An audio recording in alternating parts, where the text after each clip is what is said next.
Europe, such as desecrating graveyards, vandalism in businesses, and of course there's protests going on about all this. But my specific question is, why is anti-Semitism on the rise in Europe? And really, when I was doing the research on this question, there's no two sides of the answer. Every article had kind of different position on it, so what I'm going to do is introduce the four most prevalent theories that I saw about this, and talk about which one I think is the best. I think the one that is the best is really just the conflation of Israel with Judaism and kind of the Jewish religion and identity. I'll get into that later on. This graphic over here kind of shows like the experiences of anti-Semitism within the EU and with countries within the EU.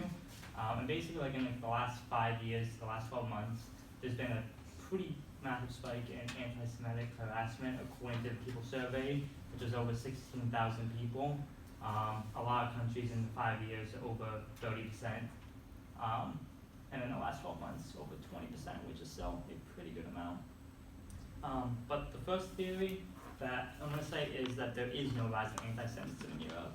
And now this may seem like a weird argument considering the question, but there's a proverbial elephant in this argument. Basically, there are some who believe there is no rise in anti-Semitism, and no anti-Semitism at all. I'm going to focus on the ones that believe there are no rise in anti-Semitism. One of the authors, Robert Fine, claimed that there are the people called deniers. Not necessarily to deny that there is anti-Semitism, but because they deny the argument itself. They feel it is overblown. They think it distracts from the real persecution of Muslims, that there can be no criticism of Jews or Israel at all in this political climate, and that there's a misappropriating the memory of the Holocaust by identifying solely with Jewish victims. However, even with this argument, there's no denying the fact of the crimes that have been upticking in Europe. A New York Times article talked about a rabbi being beaten in a synagogue by British teenagers shouting, "Kill the Jews." A town in Italy called Chio decided against establishing a Holocaust memorial because they did not want to risk generating hatred among their citizens. And a man was murdered an older Jewish woman in her apartment because he felt persecuted by the Torah. But he received minimal sentencing because he was high. And so all these claims, as well as this graph right here, kind of show that anti-Semitism attacks have been on the rise. From 1990 on, we can see a clear trend upwards in it. And so while these deniers may have some points, it doesn't excuse kind of what's going on in the world. Specifically when it comes to like the ranking of discrimination between Muslims and Jews, it's kind of hard to say when they quantify that, to be honest. And anyone who's prejudiced against one group is most likely prejudiced against the other group, or is one step away from that. I'm going to get into a little bit more talk about Islam next with religion.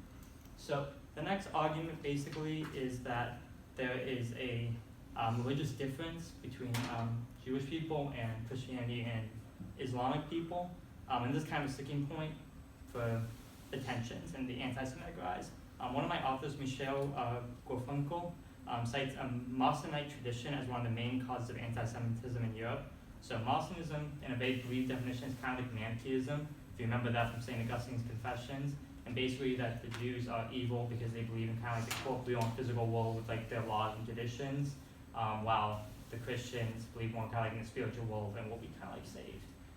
He believes this type of Islamic Marcionism going on today. In which he defines as, according to these sources, the Jews were utterly perverse enemies of Allah, Muhammad, and the Islamic Ummah. In fact, devilish creatures that had to be destroyed. There's much evidence that just as Christian Marcionism was an attempt to sever Christianity from its Jewish roots, Islamic quasi-Marcionism was originally an attempt to erase from Islam its own Jewish roots.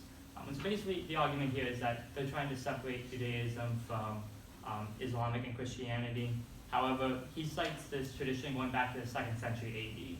This is a very old tradition, and I'm not sure how it's prevalent today, especially with kind of one of the articles I also read by Dinah Pinto. She states that the Vatican's recognition of the state of Israel capped a long path of Christian-Jewish reconciliation, begun with Vatican II in the early 1960s and carried out by the Protestant churches of Europe.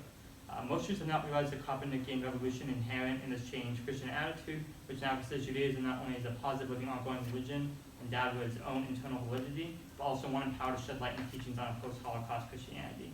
And so what Pinto is saying here is that this Vatican II that happened, as well as the Church's recognition of Israel's right to existence, it basically created this interfaith dialogue, and I think that kind of shows there's more religion going on as something else. And specific with the Islamic Muslimism, I think it's also a minority portion of Islam, which goes into the third theory, the mass immigration of Muslims into Europe. This theory basically states that with the mass immigration of Muslims into Europe, there's just an increased anti-Semitism because Muslims are anti-Semitic. In one of the books I read, there's a quote from an Israelite named Livni, who at a global forum to combat anti-Semitism stated, "Modern anti-Semitism is spreading from the fringes to the mainstream in parallel with the growth of radical Islam ideology in Europe. It poses a significant threat. We are witnessing new types of cooperation in Europe between the racist right, radical left, and the jihadist Muslims in this campaign." And another author kind of follows up by talking about the dangers of jihadists with the growing arguments on the left and right. However, this argument really focuses on a minority of Muslims, as both speakers do state, and really they're more concerned about how that is their espousing of perhaps anti-Semitic thoughts is influencing the radical left and their criticisms of Israel, and the right in their kind of anti-Zionist beliefs. And so while this argument kind of ties into like the religious aspect, not as much, but again, it's really just about the minority of these Muslims extremists.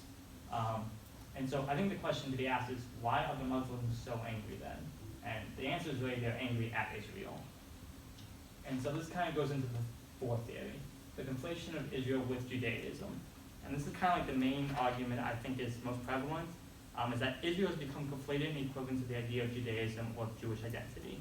And that anti-Semitic rhetoric and actions have been done in the name of Israel and its politics. So one of the authors I read, Fiamma Nierenstein, argues that this thing called Israeliophobia.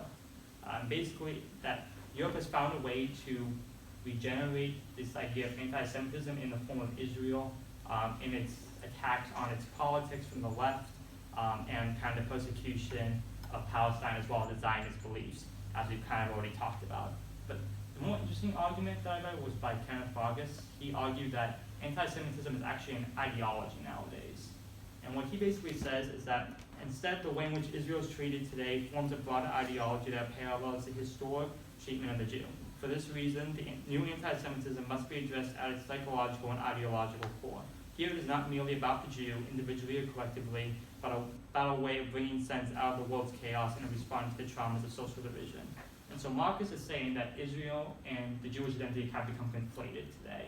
And this is leading to like an ideological approach to this issue, where a lot of people view kind of this worldview of kind of like anti-Americanism, anti-Western, anti-kind of like liberal views, and they've all tied it together in this like anti-Semitic point, where it's like it's a point of intersection. And if countries can't really attack America, Israel is an easy scapegoat due to their alliance with them.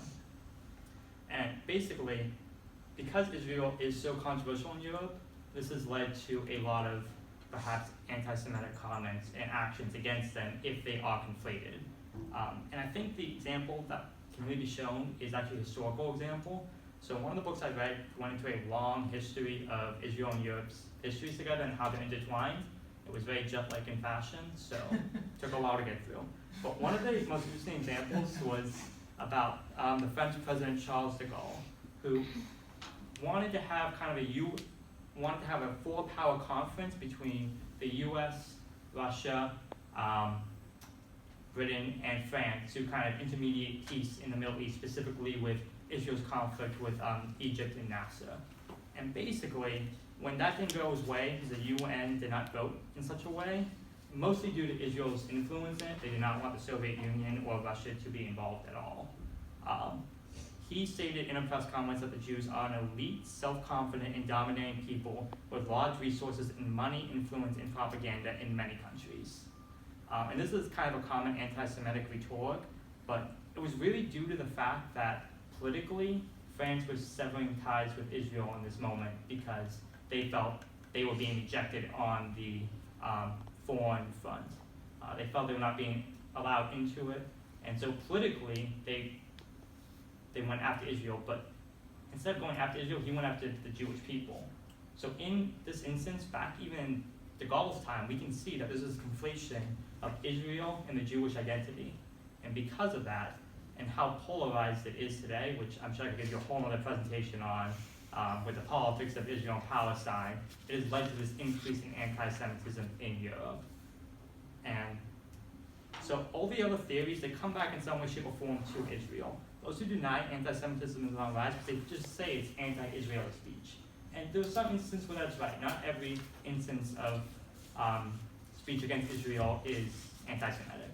But there's actions, there's speech, and there's just hatred being done against the Jewish people in the name of Israel, in the name of the politics of Israel. And that's kind of where that theory is dismissed. When it comes to the religious theory, there's more dialogue of interfaith going on in Europe nowadays than there was back then. So it's a very small minority who may believe that. And the Muslim theory of extremism, again, it's a very small minority, but a lot of that is due to the conflation of Israel and politics. So it kind of all comes back to Israel. And I'm going to leave you with just one thought on a survey that I found. 60% of people in the EU, I don't remember which countries it was taken in, agreed with the statement that Israel was a threat to peace in the world.